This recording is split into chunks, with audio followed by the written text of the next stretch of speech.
There's a moment most people never question.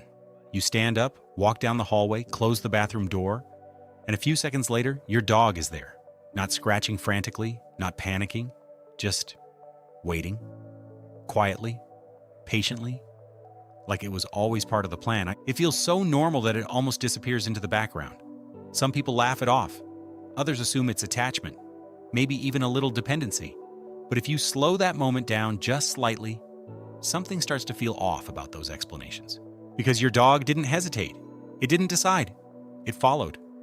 And once you start paying attention to how consistently that happens, not just to the bathroom, but everywhere, the behavior stops looking random and starts looking intentional in a way that's hard to ignore. What makes this so easy to misunderstand is that it looks emotional on the surface, but underneath it, something much more structured is happening. Dogs don't move through your home the way you do. They don't wander without purpose. They track patterns. They position themselves. They stay where something matters. So when your dog follows you to the bathroom, waits outside, and settles exactly where it can still sense you, that's not just presence, that's strategy. And once you see what it's actually doing, that quiet shadow behind you starts to feel completely different. Most people assume the same thing at first. Your dog follows you because it depends on you, because it feels safer, or calmer, or less alone. But that explanation flips once you look closer, because the behavior doesn't come from weakness. It comes from increased capability. Your presence doesn't just comfort your dog, it changes how it interacts with the world. When you're nearby, your dog becomes more engaged, more willing to explore, more likely to stay focused on things it would normally give up on. So when it follows you into another room, or waits outside the bathroom, it isn't clinging to you. It's maintaining access to the condition that makes everything else work better, not dependence. Optimization. There's something subtle your dog does all the time, and once you notice it, you can't unsee it. When something happens, a sound, a movement, something unfamiliar, your dog checks you, not in a dramatic way, just a quick glance, a brief alignment, and then it adjusts what it does next based on you. That means one thing: you're not just part of your dog's environment. You are how your dog interprets its environment, and that changes everything about the following behavior. Because to use you as a reference, your dog needs access to you, visually, physically, continuously. There's also a timing element hidden inside this that most people never notice. Your dog doesn't just check you randomly, it checks you at very specific moments, right after something changes, right before it decides what to do, and especially when there's even the smallest hint of uncertainty. It's almost like a silent question being asked over and over again. Is this safe? Is this worth it? Should I move forward or hold back? And what's remarkable is how quickly that loop happens. The glance, the read, the adjustment, sometimes in less than a second. So when your dog chooses to stay near you or follow you into another room, it isn't just maintaining access. So when it follows you from room to room or positions itself outside the bathroom door, it's not being intrusive. It's keeping the connection active. Because if something changes, it wants to know how to respond, and you are the fastest way to figure that out. Now here's where it gets even more interesting. Your dog isn't just reacting to where you are, it's reacting to what you usually do. Every step you take carries meaning for your dog. Not emotionally, statistically. Who opens the fridge? Who grabs the leash? Who moves in a way that usually leads to something interesting? Over time, your dog builds a kind of internal map, not of your house, but of your behavior. So when you stand up and walk toward the bathroom, your dog doesn't just see movement, it sees potential. Not because the bathroom itself matters, but because you do. And wherever you go, something might happen. Most of your day is inconsistent from your dog's perspective. You move unpredictably, you stop, turn, leave rooms, pick things up, change direction. It's hard to track. But the bathroom? That's different.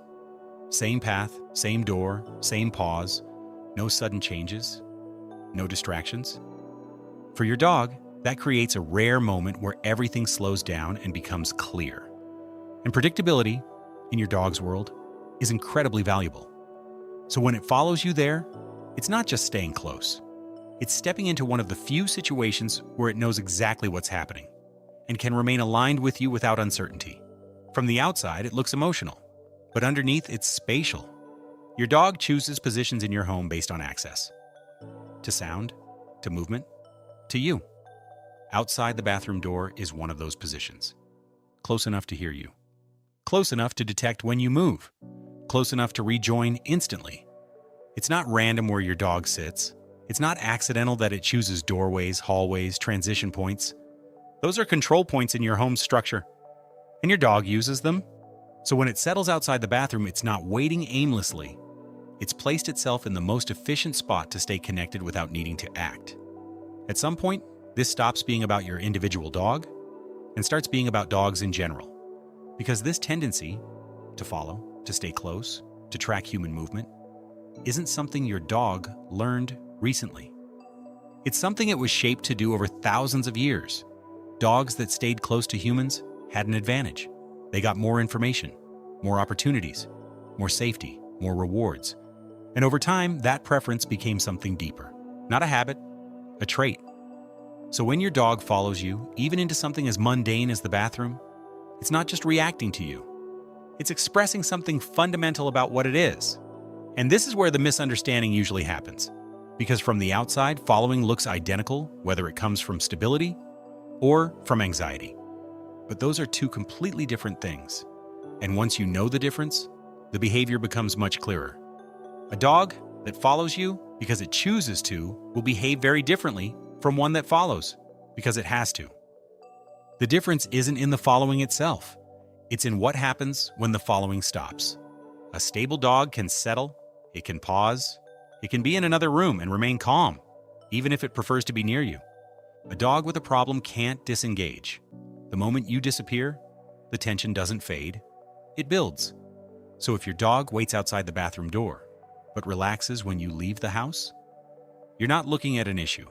You're looking at a system working exactly as it should. So the next time you close that door and notice your dog sitting quietly on the other side, understand what's really happening in that moment. It has chosen a position that keeps you within reach.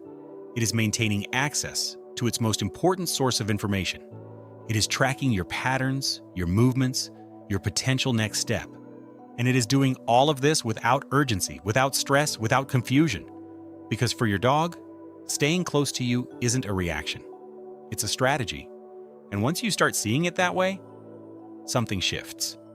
That quiet presence behind you stops feeling like dependence and starts feeling like alignment. Your dog isn't following you because it can't function without you. It's following you because, in its world, you are the most reliable signal that things make sense. And maybe that's why this behavior feels so constant, so effortless, so natural. Because it isn't something your dog has to think about. It's something it's built to do. And what's fascinating is, the same idea shows up in other animals too, but in completely different ways. In fact, in the next video, 8 unique words. Your dog truly understands, backed by science. You'll see how dogs interpret human signals in a way that feels almost opposite, but just as precise. Because once you understand how animals read us, you start realizing something surprising. They've been understanding us long before we understood them.